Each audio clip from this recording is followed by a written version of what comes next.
Assalamu alaikum. Welcome to Tuition X YouTube channel. Please like this video and subscribe to our YouTube channel. आज हम लोग loudness of sound discuss करेंगे और साथ में वो 3 factors on which loudness of sound is dependent. ये जो सेक्शन है it's actually called characteristics of sound. इसमें loudness of sound के अलावा pitch, quality of sound, intensity और इंटेंसिटी लेवल भी है, बट हम लोग इन सब के लिए एक अलग से शॉर्ट वीडियो बना रहे हैं. सो या let's start with the loudness of sound. So first section 11.2 characteristics of sound.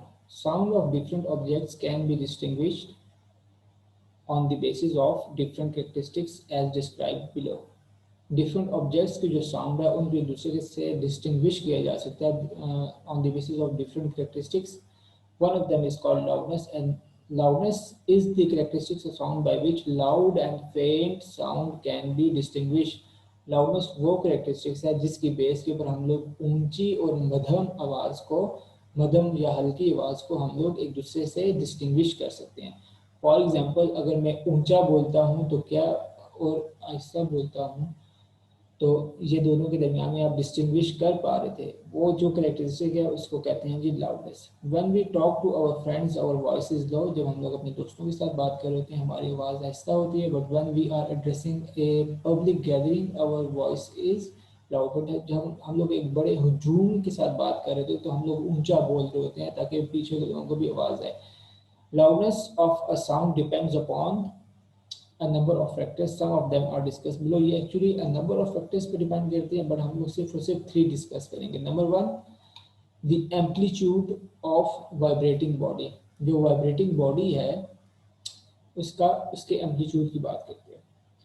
The loudness of sound varies directly with the amplitude of the vibrating body. उस वाइब्रेटिंग बॉडी का एम्पलीट्यूड जितना ज़्यादा होगा उतनी ही लाउडनेस भी ज़्यादा होगी. The sound produced by a sitar will be loud if we plug its wires more violently. आप देखें एक सितार जो होता है उसकी जगह अगर आप गिटार को डिस्कस कर लें, because that's something that you are quite familiar with as compared to the sitar. So जब आप इलेक्ट्रिक गिटार तो वही चीज़ होती है, लेकिन जब आप अकूस्टिक गिटार की बात करते हैं, सो जब आप लोग आहिस्ता से कर रहे हो तो उसकी आवाज़ इतनी ऊंची नहीं होगी, बट जब आप जोर से आप कोड को स्ट्रक करेंगे so then the sound will be a lot louder. क्यों? बिकॉज वो जो तार जो थी या कोड थी जिसको आपने स्ट्रक किया है अब वो ज़्यादा वाइब्रेट किया. सो जितना वाइब्रेशन का एम्पलीट्यूड ज़्यादा होगा उतनी ऊंची आवाज़ होगी. ठीक है ना जी. सो इसी तरीके से ये टेबल है, मैंने इसके ऊपर आहिस्ता से किया है, बट जब मैंने इसके ऊपर ऊंचा जोर से मारा है सो इसमें ज़्यादा जो वाइब्रेटिंग बॉडी थी उसका एम्पलीट्यूड ज़्यादा था. सो ये बात होती है. इवन दो ये सेम टेबल है बट डिफरेंट, क्योंकि वाइब्रेशन का एम्पलीट्यूड है वो बढ़ गया सो लाउडनेस भी डिफरेंट हो गई. सो सेम वही बात इसने ड्रम के बारे में की है. ये नहीं कह रहा कि एक छोटा ड्रम बड़ा ड्रम, एक ही ड्रम उसको ऐसे से बजाएं जोर से बजाएं.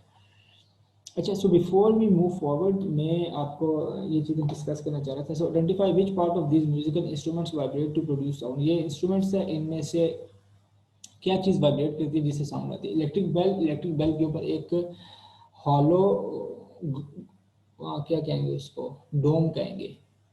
सो उसके ऊपर जब लोहे की दूसरी टच करती है सो क्या कहते हैं जी, साउंड प्रोड्यूस होती है.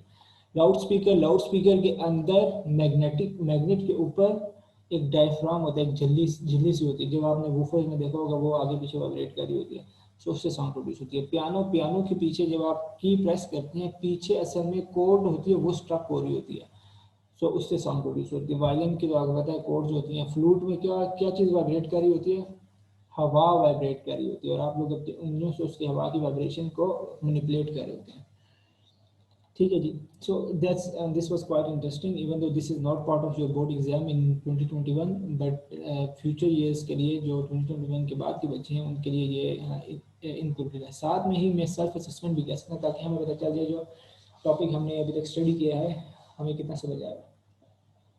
सो explain how sound is produce by a school bell. School bell में होता क्या है जी, the dome is struck by a hammer and then the dome starts vibrating, so vibrating body जो है वो sound produce करती है, that's how we hear the sound of a school bell. So why are sounds called mechanical waves? Sounds को mechanical waves क्यों कहा जाता है? Because they are longitudinal waves and they require a medium uh, to propagate from one place to another. Again अब ये मजे की बात और ये काफ़ी इंटरेस्टिंग बात है, यही मैं करना चाह रहा हूँ suppose you and your friend are on the moon. आप और आपका दोस्त है वो मून के ऊपर गए हुए हैं, क्या आप दोनों एक दूसरे को सुन पाएंगे जब आप एक दूसरे से बात करेंगे? So the answer is no, because moon के ऊपर वहाँ पर एयर नहीं है, वहाँ पर वैक्यूम है, उसकी सरफेस के ऊपर भी एयर नहीं है, सो एटमॉस्फेयर वहाँ पर नहीं है। सो बिकॉज मीडियम नहीं है दरमियान में, सो आप एक दूसरे को नहीं सुन सकेंगे unless you have some sort of a sound mechanism in place like walkie talkie वगैरह हो गया, तब आपको सुनाई देगी। ठीक है, अच्छा यहाँ पर एक इंटरेस्टिंग बात की जाती है, जब हम लोग बच्चे थे ना, सो एक तरफ हम लोग कहते हैं कि भाई ये जो नील आर्मस्ट्रॉन्ग जो गया था ना, ये मून पे असल में नहीं गया था, ये सारा झूठ था, ये मैंने हॉलीवुड में बैठ के मूवी बनाई थी, उसके बाद लोगों ने कर दिया। साथ में एक तरफ हम ये भी कहते हैं ना, जो अजान की, ये पहले कहते थे अब नहीं कहते, जब इसीलिए उन्होंने ये वाली चीज़ जो थी ये फिजिक्स के सिलेबस में डाली थी।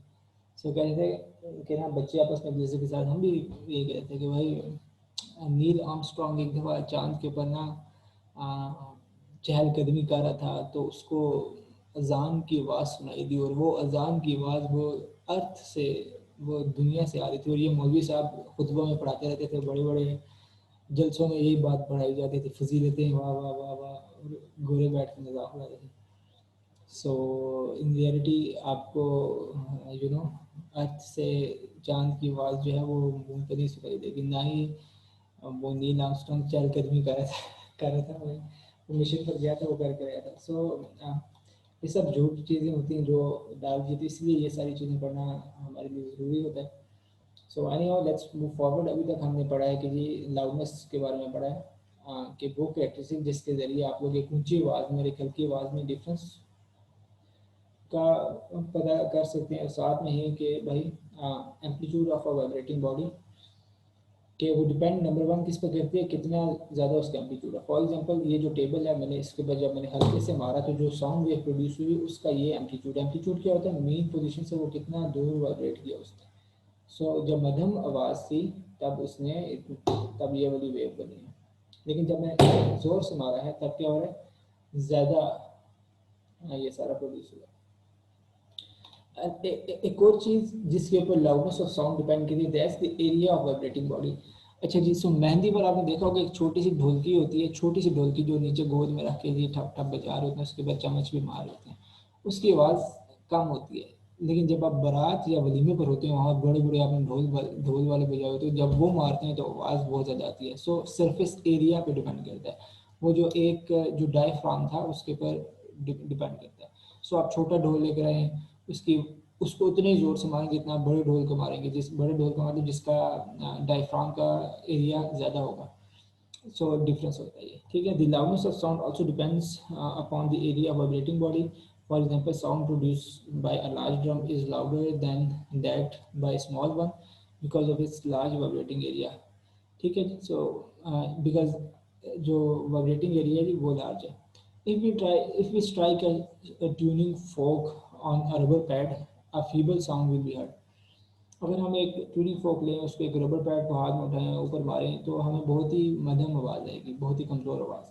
बट इफ़ द वाइब्रेटिंग फोक, अब उसी को उठा के ज़रा आप टेबल के ऊपर रख दें तो ऊंची आवाज़ आना शुरू कर देगी, बिकॉज टेबल का सरफेस एरिया हवा से थोड़ा ज़्यादा था जो वहाँ पर वाइब्रेट कर रही थी, ठीक है जी। सो या एक और पॉइंट दिया गया। जो थर्ड पॉइंट है जी, आप उस वाइब्रेटिंग बॉडी से दूर कितना खड़े हैं। आप कम दूर, आप पास खड़े हैं आपको ऊंची आवाज़ सुनाई देगी, अगर आप दूर खड़े हैं तो आपको कम आवाज़ सुनाई देगी। सो ये 3 फैक्टर्स है जो हम लोग क्लास 10 में पढ़ते हैं, असल में इससे ज़्यादा फैक्टर्स भी हैं। अच्छा, अब ये जो चीज़ है, ये वाला पैराग्राफ, इसको मैंने पढ़ना है, ठीक है। इसमें ये बताता है कि भाई आपके कानों पर भी डिपेंड करता है ना, बच्चा जो होता है उसके कान थोड़े बेहतर होते हैं, या जो ज़्यादा हेडफोन्स वगैरह इस्तेमाल करके कान ख़राब किए हुए हैं, कान के पर्दे वगैरह वो थोड़े वीक हो गए हैं, तो उसको उसको आवाज़ कम सुनाई देती है, तो कहते हैं ऊंचा बोलो, है ऊंचा बोलो। तो इसी तरीके से जब बंदा बूढ़ा हो जाता है, उसके ये जो कान का पर्दा है ये थोड़ा वीक हो जाता है, तो फिर ये सारी चीज़ें डिपेंड करता है। But it's something that that we can not actually measure. So इसलिए जब हम मैयर नहीं कर सकते, नंबर्स में रिप्रेजेंट नहीं कर सकते, इसीलिए हम इसको फिजिक्स में ज़्यादा बात नहीं करते। But we know from our observation and experiments कि भाई होता ऐसा ही है। ठीक है। अच्छा, अब एक और बहुत ही मज़े की चीज़ है ये वाली चीज़। सो अब इसमें होता क्या है कि जी थिन वॉल ग्लास गॉबलेट्स, गॉबलेट आपको पता है एक वो छोटे से ग्लास टाइप एक चीज़ को कहते हैं ग्लास, मतलब जिसमें आप वो कोई सॉफ्ट ड्रिंक्स वगैरह पीते हैं। आप जब रेस्टोरेंट में जाते हैं, मिंट मार्गरीटा जिन ग्लासेस में मिल होते हैं उनको, these are actually called goblets. Glass goblets can vibrate when hit by sound waves. So होता क्या है, ओपरा आपको पता होगा, ओपरा एक होता है जिसमें कोई मर्द या औरत, वो अंग्रेज़ों का ही होता है ये, आई थिंक ये इटालियन है या ऐसे यूरोपियन कोई तरीका जिस तरीके से वो गाते हैं, अजीबो गरीब सा गा रहे होते हैं। सो होता क्या है इसमें, जब वो ऊंचा सा गा रहे होते हैं तो सामने ना ग्लास ग्लास रखते हैं, वो टूट जाता है। वो क्यों टूटता है, वो रेजोनेंस की वजह से टूटता है। होता क्या है कि जी जब मेरे वोकल कॉर्ड की फ्रीक्वेंसी और उस ग्लास की फ्रीक्वेंसी जो है नेचुरल फ्रीक्वेंसी, वो दोनों मैच कर जाएंगी, फिर जब उसके ऊपर वो वाइब्रेट करता है तो वो फट जाता है। वो चीज़ यहाँ पर रखी हुई है। ठीक है। So some singers can produce a loud note, वो इतना ऊंचा नोट होता है कि उसकी जो पर्टिकुलर फ्रीक्वेंसी होती है वैसी होती है कि ये वो उस ग्लास की ग्लास को शटर कर देती है। ठीक है। अब एक और चीज़ है, इसी में से लास्ट चीज़ है, so then this topic will be over. So some people use silent whistle to call dogs whose frequency, ये भी एग्जाम का क्वेश्चन है। ठीक है। ये एमसीक्यू भी आ सकता है, 3 मार्क्स का क्वेश्चन भी आ सकता है, इवन सेकंड ईयर में भी आ सकता है। बहुत ही मज़े की चीज़ है, आपके सेंटअप्स वगैरह में भी आ जाता है। So some people use silent whistle, जो डॉग्स को ट्रेन करने के लिए विसल यूज़ की जाती है, जब वो आप बजाएं तो आपको खुद सुनाई नहीं दे रही थी, लेकिन डॉग जो है दूर खड़ा हो, वो उधर से ही देखे वो आपकी तरफ आएगा। क्यों? बिकॉज वो जो फ्रीक्वेंसी होती है, उसकी फ्रीक्वेंसी होती है 20,000 से 25,000 हर्ट्ज तक की होती है। और ह्यूमंस जो होते हैं वो 20,000 हर्ट्ज तक की फ्रीक्वेंसी, उससे कम की फ्रीक्वेंसी सुन सकते हैं, उससे ज़्यादा की फ्रीक्वेंसी नहीं सुन सकते हैं। सो इसलिए हमें सुनाई नहीं दे रही होती, बट डॉग्स को वो एक्चुअली में सुनाई दे रही होती है। So that is all for today. आज हमने लाउडनेस ऑफ साउंड को डिस्कस किया। If this video was beneficial for you, please like this video and subscribe to our YouTube channel. If you have any questions or confusions, please feel free to contact us on our WhatsApp and or DM us on Facebook and Instagram. हम लोग weekly एक question answer session भी करते हैं, जिसमें आपका most frequently ask question होता है, उसको हम लोग एड्रेस करते हैं। उसके अलावा अगर आप चाहते हैं कि आप हमारे डेली लाइव क्लासेस का हिस्सा बने, सो वो भी, उसके लिए भी आप साइन अप कर सकते हैं, again by contacting us through our WhatsApp and Facebook page. So take care for now. Next videos में हम लोग पिच के लिए अलग से वीडियो बनाएंगे, and then quality of sound के लिए अलग से वीडियो बनाएंगे, and then we will make a sound for intensity and intensity level. So take care of yourself. अल्लाह हाफिज़।